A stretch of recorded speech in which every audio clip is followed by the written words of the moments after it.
Buenas y como siempre, que Dios los bendiga a todos. Hoy vamos a hablar sobre una corriente que ha ido tomando fuerza a raíz de un grupo de monjas que deben haberlo escuchado los que están empapados de esto, que es las monjas de Belorado en España. Un grupo de monjas que decidieron separarse de la Iglesia Católica Romana. El tema es espinoso, es complejo. Busquen las noticias. También se excomulga el cardenal Viganó, que fue nuncio apostólico en los Estados Unidos, por crear cisma. Se le convocó a una corte, vamos a decir, a una corte eclesiástica, un tribunal eclesiástico, no acudió y por tanto se excomulgó. Creo que ad divinis, o sea, se excomulga estando o no estando. Todo esto ha sucedido en cuestión de meses y como estas noticias, muchas. Varias informaciones van llegando y hay cierta preocupación en algunas personas y otros están dudando sobre su pertenencia a muchas iglesias. O sea, esto casi que va a, si no se toman medidas, esto terminará en un cisma más de la iglesia. Y ya con el cisma del 1054, ya de la separación de las iglesias ortodoxas de la iglesia católica, creo que ya tenemos suficiente cisma como para que ahora nos toque otro. ¿Qué sucede? Este movimiento, que como les expliqué que está surgiendo, se llama sedevacantismo. No es nuevo, es viejo, es un tema viejo que se pensó que ya había quedado resuelto. ¿Por qué se le llama sedevacantismo? Porque mire, cuando ocurre que en la Iglesia Católica el romano pontífice, el obispo de Roma, el Papa, muere o renuncia, como es el caso de Benedicto XVI, la Iglesia se queda sin cabeza. La Iglesia Católica Romana se queda sin cabeza y se denomina a este periodo en el que no hay papado sede vacante. Todas estas personas que suman ya miles de seguidores sostienen que desde el Papa Pío XII la Iglesia Católica está en permanente herejía debido al Concilio Vaticano II, que comenzó a prepararse en el año 60, ya en el 62 se inaugura, lo veremos más adelante. ¿Qué sucede para este grupo de personas? Que dicen que desde Juan XXIII, que es electo canónicamente, pero cayó en herejía, tanto Pablo VI, Juan Pablo I, Juan Pablo II, Benedicto XVI y Francisco son herejes y por ende no son papas legítimos de la Iglesia Católica Romana y por eso le llaman sedevacantismo. Ellos dicen que no hay papa desde Pío XII y otros dicen que no hay papa desde Juan XXIII, porque Juan XXIII fue elegido canónicamente. Luego de esto convoca el concilio y lo que se dice es que fue elegido canónicamente, pero cayó en herejía y por tanto debió haber sido sacado del papado. Ahora bien, ¿por qué molestó tanto el Concilio Vaticano II? Siempre lo vengo hablando. El Concilio Vaticano II molesta por una cuestión de poder y por una cuestión de que la Iglesia no se ponía de acuerdo después de los sucesos que ahora les comentaré. La Iglesia siempre ha tenido, la Iglesia Católica Romana, una característica. En tiempos de turbulencia cierra puertas y ventanas y espera que pase la tormenta. Esto no es algo sensato. Hoy en día no es algo sensato, ni lo fue tampoco en el pasado, porque la Iglesia al cerrar puertas y ventanas dejó que el mundo corriera. Y cuando la Iglesia abrió las puertas y las ventanas, que estaban cerradas, las cerró desde el 325 con un concilio y cuando abrió la puerta estaba en el siglo XX.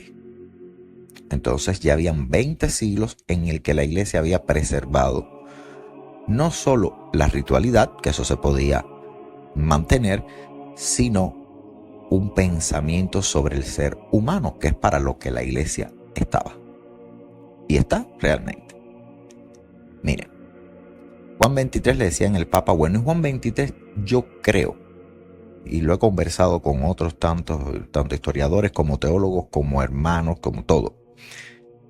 Nos hemos sentado a hablar y yo siempre he dicho que las definiciones como tal que Juan 23 tuvo que haber sacado, y cuando digo Juan 23 digo su equipo, es que la iglesia estuvo dando palos de ciego y también fue apaleada. Porque fíjense, lo primero que sucede es la unificación italiana. ¿Qué pasa con la unificación de Italia? Que el Papa pierde los estados pontificios, se queda sin territorio físico donde gobernar. El Papa no tiene dónde gobernar. Por tanto, ¿qué es el Papa? Ya no es soberano de un inmenso estado llamado estados pontificios. O sea, el Papa incluso se declara preso del Vaticano. Lo único que le queda a la Iglesia Católica Romana es el Vaticano, la Plaza de San Pedro. O sea, la Iglesia pierde poder. Perdió todo su poder moral, porque había perdido todo su territorio, y además un poder económico, porque si no tengo dónde gobernar, ¿de dónde yo saco el dinero? Lo segundo fue la Primera Guerra Mundial, que está casi simultánea con el problema de los estados pontificios, y llevó a la Iglesia a una posición neutral, casi muda. Se escribe mucho, se habla mucho, pero en la práctica la Iglesia no juega un papel crucial en la Primera Guerra Mundial. Luego, en el 29, con Mussolini vienen los pactos de Letrán. La Iglesia pensó que se le iba a devolver el patrimonio de los estados pontificios, que eran muy extensos. Y Mussolini lo que les da es lo que hoy conocemos como la Santa Sede. Un espacio de unas hectáreas, pocas, que es un estado soberano, pero que realmente dentro no tiene nada. Una gasolinera, unas tiendas y unos museos, y de eso viven. Entonces los pactos de Letrán le dan a la Iglesia un poder moral en cuanto a se reconoce que hay un estado y que en este estado manda el Papa. Y eso se pregonó. La Iglesia ha retomado su antigua... No, la Iglesia no retomó nada. La Iglesia sencillamente, el Papa era soberano, señores, de un campo de fútbol. De nada más. En la forma práctica. Pero en la forma de un jefe de Estado no lo es. Porque caminas 4 jardines y ya viste el Vaticano. Esa posición era moralmente válida, pero en la práctica el Papa sabía que nada más que mandaba en la Plaza de San Pedro. Mussolini hace ciertas concesiones, se le paga, incluso hoy el Papa sale a Italia, muchas de las iglesias están en Italia, el Palacio de Verano de Castel Gandolfo lo mantiene, pero en una forma ejecutiva solo gobierna dentro del Vaticano. Y esto no gustaba. No gustaba, pero bueno, mira, nos reconocieron. Y con este eslogan, pues la iglesia recobró un poquito su autoridad. Que siempre no debió haber sido el Papa dueño de nada, de ningún estado. Pero fue necesario, claro, en una época, pero en la práctica, en el año 29, realmente no lo era. O sea, se podía haber perdido todo sin tanto escándalo. ¿Qué sucede después de los pactos de Letrán? Pues que el fascismo en Italia y el nacionalsocialismo, con la cuestión judía, está todo esto en el seno de la iglesia. Reconocemos a Mussolini porque los pactos de Letrán me los otorga por este regalo, yo te voy dando. Y la iglesia comienza, la iglesia católica romana, siempre digo romana, y lo repito, no por denostar, sino para que se sepa, porque los ortodoxos son católicos, los coptos son católicos, nosotros somos católicos, católico significa universal, pero se dividen entre orientales, y dentro de los ritos orientales bizantinos, y dentro del occidente es la predominante es la romana. En Egipto los coptos, la iglesia etíope, todos somos católicos, pero cada cual en un espacio. Por eso siempre digo romana, porque dicen la iglesia católica y todos piensan que es un grupo entero. No, ahí está la iglesia católica romana y están las bizantinas, orientales, ortodoxas, coptas, siriacas, etc. ¿Qué sucede? Con la cuestión judía de la Segunda Guerra Mundial hubo tibieza. Se dice que el Papa Pío XII había sido el Papa de los problemas. Un hombre que para algunos es muy santo, para otros no lo fue. El caso es que sí, muchos rabinos incluso decían que los había ayudado mucho, que sí había hecho realmente cosas buenas, y otros dicen que había hecho cosas malas al hacer el famoso camino de las ratas. ¿Qué cosa era el camino de las ratas? Que la Iglesia Católica empezó a dar pasaportes y documentos oficiales a miembros de las SS del Partido Nacional Socialista y de los partidos fascistas. Esto es cierto que ocurrió, se llamó así el camino de las ratas. Todos viajaban por Italia y después venían hacia América. Ahora, muchos rabinos realmente incluso han visto en la figura de Pío XII un hombre de su tiempo. Porque si Pío XII llega a declararle la guerra a Roma, pues se acaba el Estado, la Santa Sede. Si le declara la guerra a Alemania, los cristianos de Alemania y de Polonia y de esa zona sufrirían el triple. Entonces no sabía qué hacer. Ese es el problema de cuando la iglesia llega a un punto en que no sabe qué hacer por no abrirse, por no estar al contacto al tanto de las situaciones. Ahora bien, Juan 23, en ese momento de la Segunda Guerra Mundial con el conflicto judío, es patriarca. Estuvo como nuncio creo que en Turquía y después patriarca de Venecia. ¿Qué sucede? Que Juan 23 es un hombre adelantado a su tiempo. Ni le gustaba la pompa, ni le gustaba decir lo que era, ni andaba con el anillo besuqueándoselo todo el mundo. O sea, no estaba vamos a decir, en la jet set, ni era un VIP. Era un hombre que usaba incluso el pañuelo y se sonaba la nariz, y esto nadie lo había visto en un papa. Es el primer papa que visita presos, sale del Vaticano a visitar a los presos. Es un papa que está conociendo, en contacto con las personas antes de ser papa, porque incluso sentado cuando oye el problema de los judíos habla con un rabino. El rabino no pensó que los católicos o que los cristianos fuesen a echarle una mano a los judíos para salvarlos. Sin embargo, Juan 23 sí salvó muchos niños en un barco. Miren el filme, que les va a gustar mucho, sobre la vida de Juan 23 y lo que hizo por los judíos. Y no hizo más precisamente porque los mismos católicos estaban divididos. Los católicos decían, bueno, que se mueran porque mataron a Jesús. Usted no podía sentarse al lado de un niño que fuese judío. Es más, si usted no se bautizaba, le decían, no está bautizado, es judío.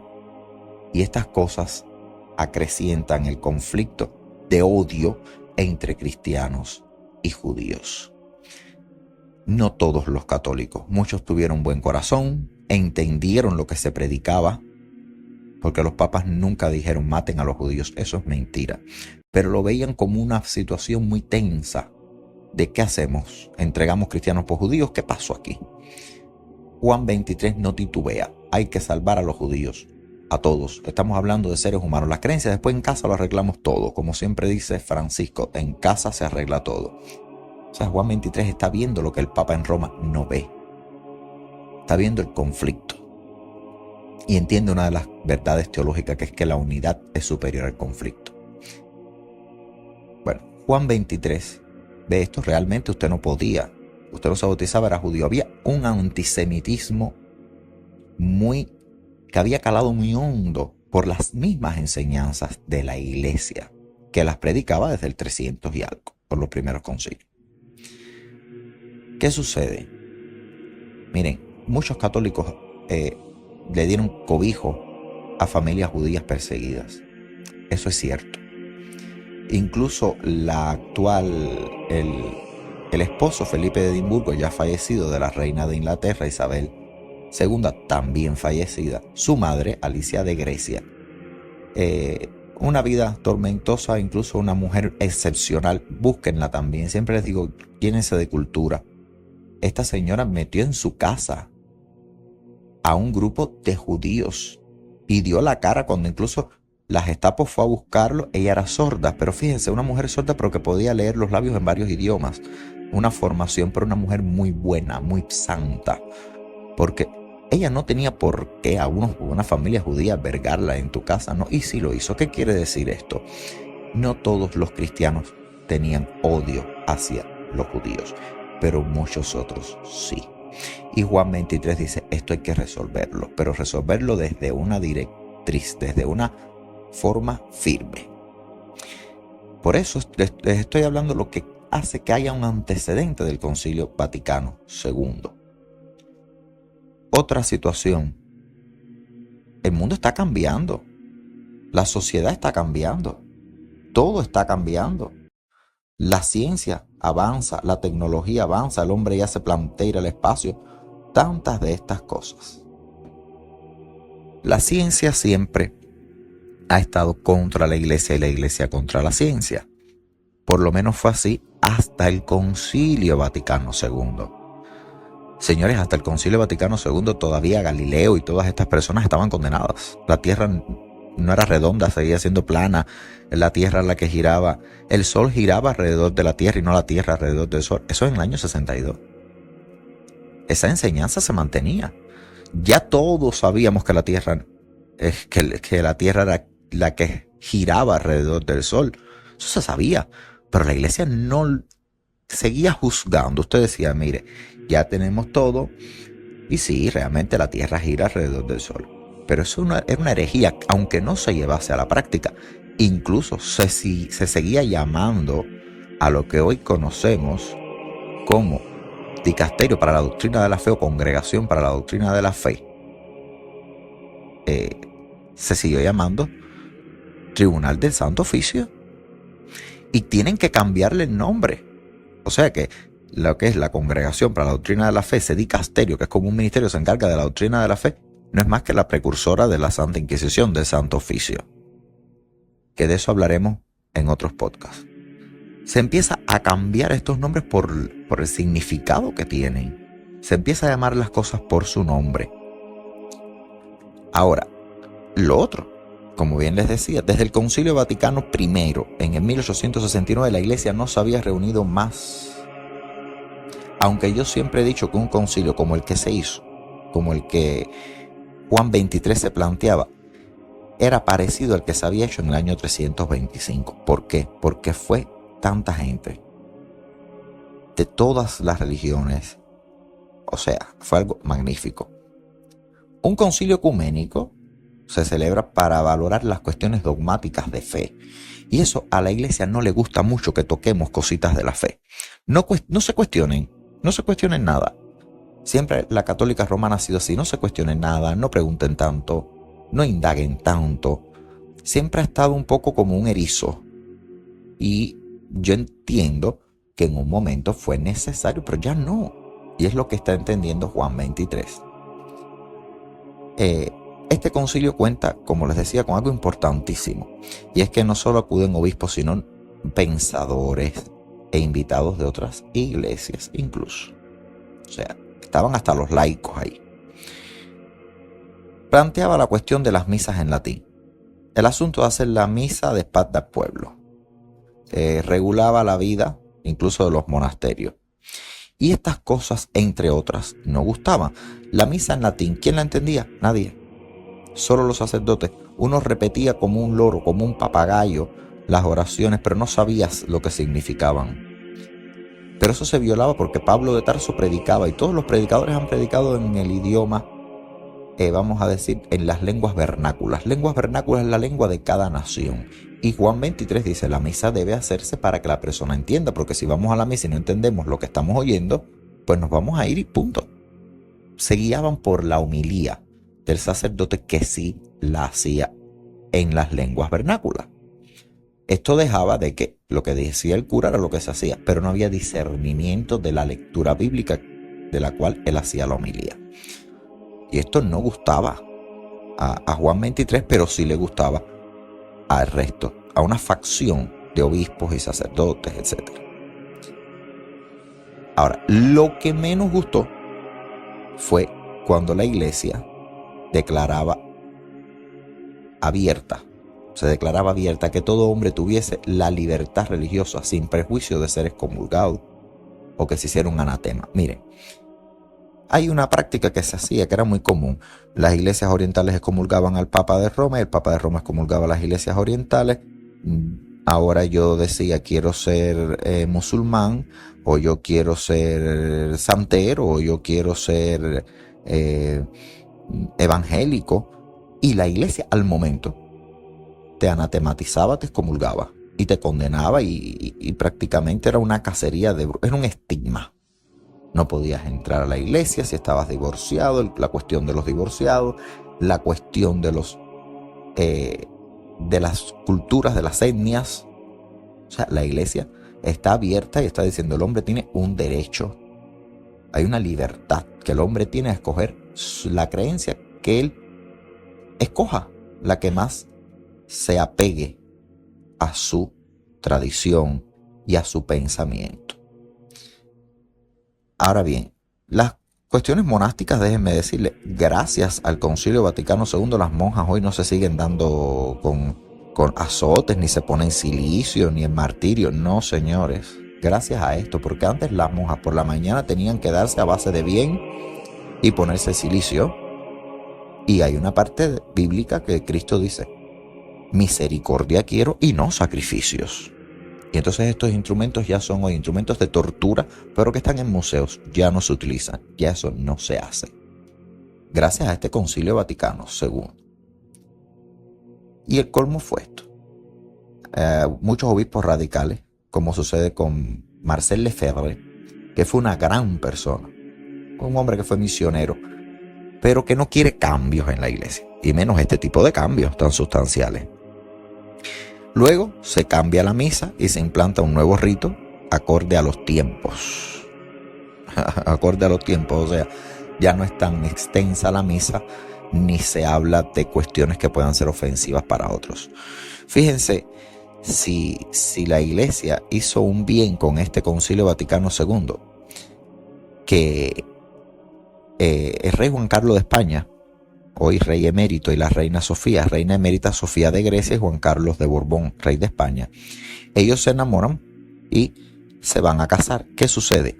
Sofía era griega y el español, los reyes de España son siempre reyes católicos por la toma de Granada cuando Isabel de Castilla y Fernando de Aragón y toda esta situación se le denomina reyes católicos. Ahora imagínense ustedes, se va a casar un rey de España con una princesa griega que es ortodoxa griega, pues más practicante. ¿Qué tenía que hacerse ahí? Pues el Papa decir, ustedes no se casan, o bien que ella abjure de la iglesia ortodoxa griega, porque además esa iglesia está anatematizada y excomulgada, se convierte al cristianismo, catolicismo romano, y así puede ser reina de España. Pero no, señores, fíjense qué se hizo. Se dijo, miren, ya no estamos para pelearnos con las iglesias ortodoxas. Y como un gesto de buena voluntad se busca lo que podemos decir es justo. Se celebra una boda en Grecia por el rito ortodoxo griego y se celebra una boda en España por el rito latino, por el rito católico romano. Y de esta forma, ni la iglesia griega se sintió herida, ni la católica romana tampoco. Fíjense qué buen sentido de la razón, donde impera la razón. Esos fueron pasos que dio la Iglesia Católica como un gesto hacia la Iglesia Ortodoxa griega de miren, no vamos a llevarnos mal, vamos a querernos. Incluso esta señorita no va a tener que adjurar de su religión. No, se casan en Grecia y se celebra otra boda en España. De forma que están casados por los dos ritos. El concilio, les dije, se me pasó a decirles, comenzó en el año 62 y terminó en el año 65. Pero fíjense, por estas mismas cosas de Marcel Lefebvre, yo no estoy de acuerdo con esto. Miren, señores, estas facciones que estaban en contra del concilio, incluso le llevaban un documento y una coma no estaba y llevaban para atrás el documento. Y no estamos hablando de 3 personas, estamos hablando de un concilio, donde están todos los obispos del mundo. Y trataron de retrasar el concilio. Juan XXIII murió el 3 de junio de 1963 de un cáncer de estómago. Ese gran hombre, incluso se dice que retrasaron tanto el concilio poniendo, mire, este papel le falta algo, este documento le falta algo, para esperar a que se muriera. Porque ya cuando hizo algunas apariciones en el concilio, realmente pueden buscar las imágenes, su cara era gris. Ya se veía un hombre que le quedaba poco. El cáncer de estómago, déjenme decirle que tenía, era tratable y curable. Y si no tratable y curable, por lo menos un buen tiempo, hasta que ya era un hombre de una edad avanzada, pues, o sea que no estaba sentenciado a muerte. Pero cuando le dicen hay que operarlo, las operaciones no eran las de ahora tampoco, estamos hablando del año 62, pues sencillamente él dice, yo no me quiero operar, yo quiero terminar el concilio. Y si me opero, va a ser la excusa para el Papa está operado, tiene que estar en un periodo de convalecencia, se para todo. O sea que este hombre escogió morirse para que el concilio se llevase adelante. Lo termina Pablo VI en el 65. Imagínense, muere Juan XXIII en el 63 y le cae un balde de agua fría a el Papa Pablo VI. Porque tenía que terminar el concilio. Entre las cosas del concilio, miren, se levantan las excomuniones entre católicos romanos y orientales. Como les expliqué, la Iglesia Católica asume una posición de paridad con el resto de las creencias. Esto ya irrita, porque la Iglesia romana siempre decía que solo su fe era verdadera, lo demás era herejía. Y esto cambia. Pero fíjense bien, porque esto lo usan los sedevacantistas como un eslogan. La Iglesia no dice en ningún punto que ella es igual que los demás en cuanto a verdad, porque el credo no cambió, se sigue diciendo creo en la Iglesia que es una. Y esto lo han usado para decir que la Iglesia Católica se había rebajado al nivel de las demás. No, el credo no se cambia. ¿Qué es lo que sí cambia? Pues que la Iglesia romana se muestra amistosa con otras confesiones religiosas y sobre todo con su feligresía, porque devolvía a las divorciadas, bueno, vengan a la iglesia, los bautizados, la Eucaristía, todo esto se comienza a cambiar para que venga la feligresía que se había ido. Pero nunca dijo la Iglesia Católica Romana en el Concilio Vaticano II que existían varios dioses o que compartía la fe de otros. Esto no. El concilio se limitó a decir que todas las religiones debían vivir en paz y unidad para el bien de la humanidad, que es al final lo que importa. Una iglesia que está peleada, señores, con el mundo, imagínense. Los niños, como les decía, católicos no podían compartir con judíos. Los que estaban excomulgados se sentaban en la última fila de la iglesia. Señores, estábamos viviendo alguna época medieval. Pero la iglesia nunca dijo que no era verdad, su verdad. Que habían varias iglesias, que había varios dioses, varios ritos. No. El Concilio Vaticano II lo que dijo es, yo tengo una fe, mi fe es verdadera. Ahora, no tengo por qué anatematizar a las demás, excomulgar a los demás como si esto fuera multas de tráfico. Y esto crea fricción, porque la iglesia estaba muy elevada. La Iglesia Católica Romana estaba muy elevada. Entonces, Pablo VI termina el concilio y lo termina rápido, porque sabía que a ese paso, señores, se iba a morir Pablo VI y vendrían miles y no se acabaría el concilio nunca. Como sabía que a ese paso no se acabaría nunca y no se examinan, fíjense, la totalidad de los documentos, Pablo VI cierra con lo que hay. Pero es meritorio, eso sí, yo siempre digo que se le reconozca que no revirtió, sin embargo, el concilio. Pablo VI dijo, con lo que tengo termino, yo no voy a pasarme mi papado en esto. Yo con lo que hay termino, pero no voy a revertir como ustedes quieren el concilio. El concilio se queda por donde está. Y eso es meritorio.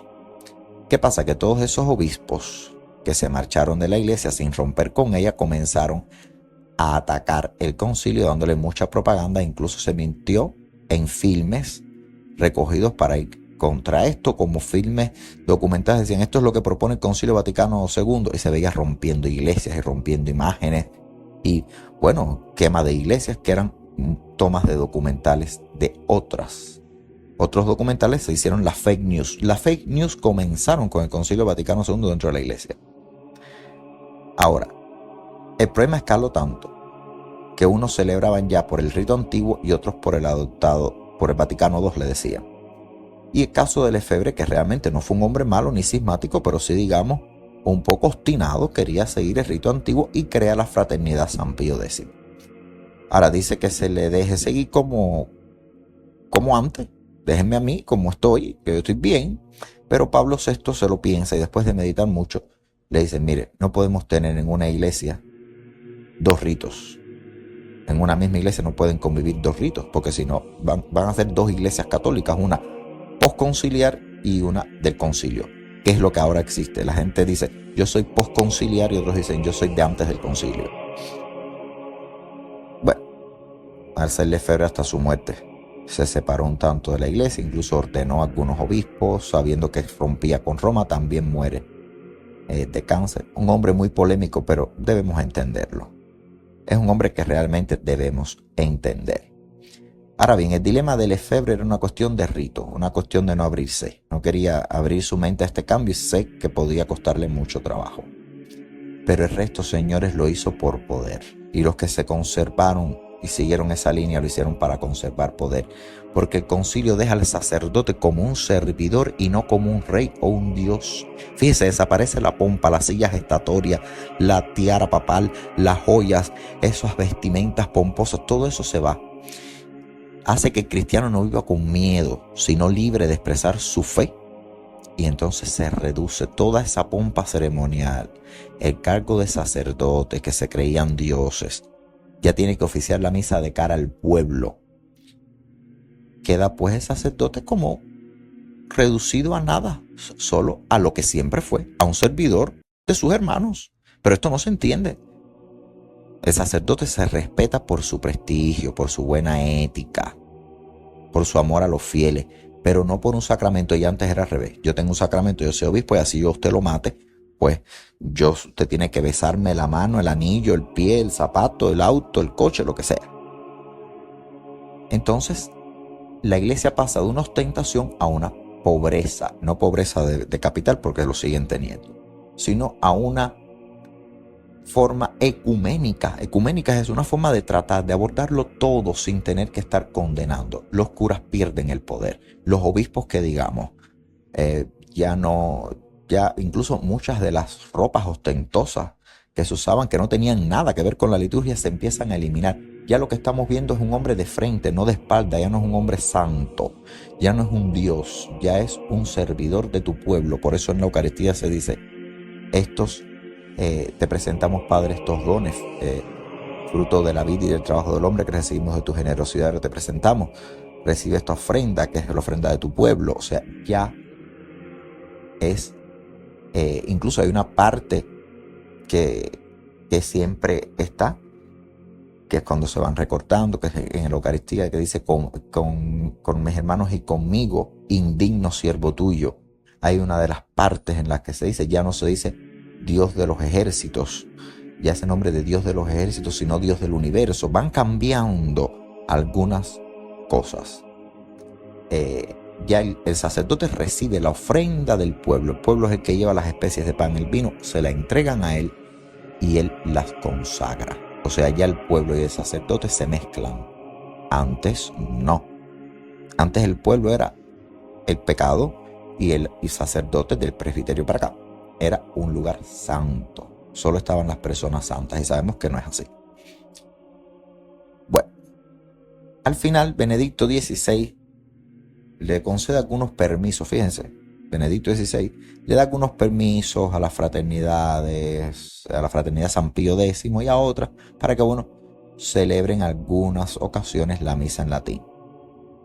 Fíjense que el barco de Benedicto XVI no se hunde por culpa del concilio, como han querido decir, que dicen que después de Benedicto XVI la iglesia se ha caído a pedazos por culpa del concilio. No, por el contrario, la iglesia de Benedicto XVI, la católica, la de su tiempo, se hundió ese barco por los escándalos de abuso sexual a menores y también por el abuso sexual hacia las monjas, porque hay monjas que fueron violadas también. Pero estas violaciones, estas acusaciones que han llegado, señores, porque hubo un concilio Vaticano II. Antes de, las personas vivían ciegas con los curas. La persona, tú le decías, ¿quién es un cura? Porque lo dijo el cura. Incluso aquí hay una frase que se usa mucho, que dice, yo voy a hacer esto aunque lo diga el cura, lo que yo digo va a misa. Muchas veces se dice. ¿Qué quiere decir? Que lo que decía el sacerdote es lo que iba. Y su niño le decía, a mí me tocó, me abusaron, y los padres le pegaban. Y cuando iban y se lo explicaban al sacerdote, le decía, el niño está mintiendo, vas a ir al infierno, y te van comiendo la cabeza de tal forma que tú dices, prefiero que me violen a que me lleve el diablo o a que mis padres se mueran. Eso fue lo que pasó, pero el Concilio Vaticano II dice, no, mire, lo que hay allí es un hombre igual que usted, igual que yo. Ha tenido una consagración, es un sacerdote, él es quien le ofrece a Dios la ofrenda de su pueblo, pero no es un Dios. Y las personas empiezan a perder el miedo y empiezan a denunciar. Pero todas estas denuncias es gracias al Concilio Vaticano II. Ahora, ¿qué pasó? Los sedevacantistas estaban muy tranquilitos con Benedicto XVI, porque Benedicto XVI daba destellos, unos destellos de volver un poco al rito antiguo. Incluso Benedicto XVI usó indumentarias religiosas que no se veían desde el medievo. O sea, muchos sedevacantistas con Benedicto XVI quedaron un poco calmados. Pero llega Francisco. ¿Qué empieza a predicar Francisco? Un estilo muy parecido al de Juan 23. Ahora, lo que Francisco no tuvo fue la valentía de echar adelante un concilio. Y esto no es una crítica al Papa Francisco, sino un dato importante, porque Francisco no dijo voy a hacer un concilio. Y por eso la Iglesia Romana hoy no se decanta. Y está como un péndulo. La Iglesia Romana va hacia los extremos. Cuando dice la homosexualidad no es un delito, pero si es un pecado, va a los extremos. O es delito o es pecado. Y con el Papa Francisco y con la Iglesia Católica, ¿qué está sucediendo? Y una crítica constructiva, fíjense. Se habla todavía hoy de la pedofilia. No se deben tocar a los niños, señores, pero todavía hay sacerdotes que ustedes saben que han abusado y los tienen allí. Y no ha pasado nada. Y las denuncias siguen llegando y no se hace nada. Que se ha visibilizado el problema, que se ha reconocido el problema. Sí, ahora, ¿se ha hecho algo? En la práctica, señores, no se ha hecho mucho. Entonces, es una crítica constructiva hacia la Iglesia Católica Romana, hacia el Papa Francisco. Un hombre que viene de los jesuitas con una buena preparación, asume el nombre de Francisco, realmente ha dado pasos muy importantes, pero no puedes tener la Iglesia como un péndulo. ¿Cómo tú pones la Iglesia a raya? Haz un concilio. Vamos a declarar lo que es fe y lo que es no. Vamos a declarar lo que está bien y lo que está mal para nosotros. Algo que fije el ancla. Entonces, claro, con una iglesia que va como un péndulo, el Papa Francisco lo mismo se abre, que se cierra. Los sedevacantistas van tomando hoy día mucho auge en manos de personas realmente peligrosas. Porque tienen una forma irracional de odio, de verdadero odio. Y a río revuelto hay ganancia para los pescadores. Ahora bien, nuestra iglesia y yo a título de patriarca, al empujar y me han dicho haga un decreto, yo todavía no me voy a pronunciar con un decreto, pero vendrá. Al empujar este barquito en el que estamos todos, este patriarcado, yo fui muy cauto, como he dicho anteriormente, porque mire, el reconocimiento era necesario, eso se los he comentado. Y en esos contactos que uno va buscando y se va metiendo en el fango, veo algo que no está bien. Una ideología política incluso dentro de las iglesias, sedevacantistas, Entonces te vas metiendo en perdonen la expresión, pero te vas metiendo en un chiquero. ¿Tú estás buscando a Dios o estás buscando algo aquí en la tierra? ¿Qué buscas?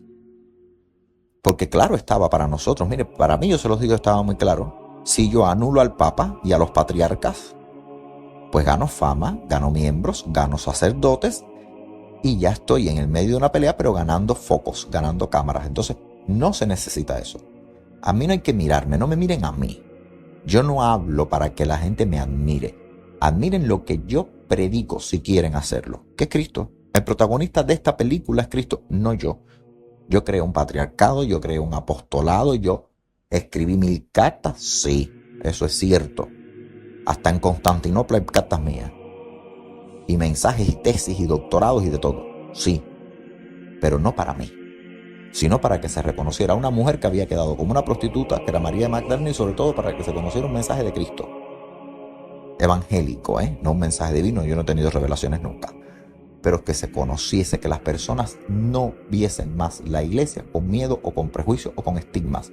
Y ese barco yo lo creo, pero me hubiese sido muy cómodo decir, soy sedevacantista, el Papa no existe, el patriarca de Constantinopla tampoco, a todo el que me caiga mal le digo que no. Y tendría yo esa gran pompa, porque la tienen ahora los sedevacantistas, me verían a mí, yo no sé, vestido como una pieza de museo. Entonces, ¿qué sucedió? Me estaría yo metiendo en una pelea sin un motivo y sin una razón, y por ello, ¿cómo zanjamos este tema? Pues con la Constitución, y en la Constitución se expresa claramente, y lo verán en el podcast, que este patriarcado y esta iglesia reconocen que la sucesión apostólica a la silla de Pedro ha sido válida desde el mismísimo Pedro hasta el Papa Francisco. No estamos ni en comunión con Roma, pero no somos sedevacantistas. Aunque esta iglesia romana no comulgue con nosotros, reconocemos que somos hermanos en la fe, compartimos ritos y tradiciones, y el Papa de Roma, sea, el que esté, el que venga, sigue siendo Papa válido y reconocido para nosotros, y es primus inter pares. Vamos a decir, un hermanito mayor que no nos gobierna, no es infalible, pero es la sede apostólica más antigua. Y no es infalible para nosotros, merece nuestro respaldo, porque eso es justicia histórica, y con esto despejo la duda del carácter de nuestra iglesia. No estamos sometidos a la Iglesia Católica Romana, pero reconocemos su existencia y su sucesión apostólica hasta el día de hoy. Incluso en las diferencias, esta iglesia reconoce no solo al Papa de Roma, sino a todos los demás patriarcas que dirigimos la iglesia de forma legítima. Cuestión zanjada. No me he pronunciado en un decreto, no pienso hacerlo por el momento, porque es un problema de la Iglesia Católica, no es un problema de nuestro patriarcado, pero aquí no somos sedevacantistas, no lo somos. Reconocemos que el Papa Francisco, y no solo el Papa Francisco, desde el mismísimo Pedro hasta él, y cuando él fallezca, el que venga, si viene, por supuesto, por el mismo modo de elección, que tampoco estamos de acuerdo con la forma de elección, fíjense. Pero aún no estando de acuerdo con la forma de elección, hay una cosa que se llama verdad histórica, y eso se respeta. Incluso el Papa que venga puede ser peor que todos los anteriores, y aún así nosotros lo seguiríamos reconociendo. Estaríamos peleando, pero reconociendo. Dicho esto, muchas personas han preguntado, ¿somos sedevacantistas? No. ¿Tenemos buenas relaciones con la Iglesia Católica Romana? A nivel teológico, no. Pero a nivel de personas, entre mi persona y muchos de sus obispos, muchos de sus diáconos, muchos de sus sacerdotes, sí tenemos una buena relación de hermandad. Sí la tenemos. El hecho de que no haya un reconocimiento no quiere decir que haya un negacionismo de la existencia. A nosotros nos podrá caer mal un papa, pero Señor fue el que eligieron, es el que tocó. Como a ellos le podrá caer mal este patriarca, y cuando Dios nuestra y venga otro, pues tendrán que aguantar al otro. Si fue escogido canónicamente, y si es una mujer, una matriarca, y la tendrán que respetar igual, y se tendrá que hacer respetar. Eso sí lo tenemos. Pero aquí sede vacante no existe. Sede vacante del apóstol Pedro no existe. Con esto, que Dios los bendiga. Muy interesante este podcast, por favor, óiganlo para que sepan bien la posición de este patriarcado y de esta iglesia respecto a estos acontecimientos que van a seguir, que van a escalar a un punto casi sismático, y hay que saber en qué lado están los barcos y en qué lado están las neutralidades y las no neutralidades. Que Dios los bendiga siempre, en el nombre del Padre, del Hijo y del Espíritu Santo. Amén.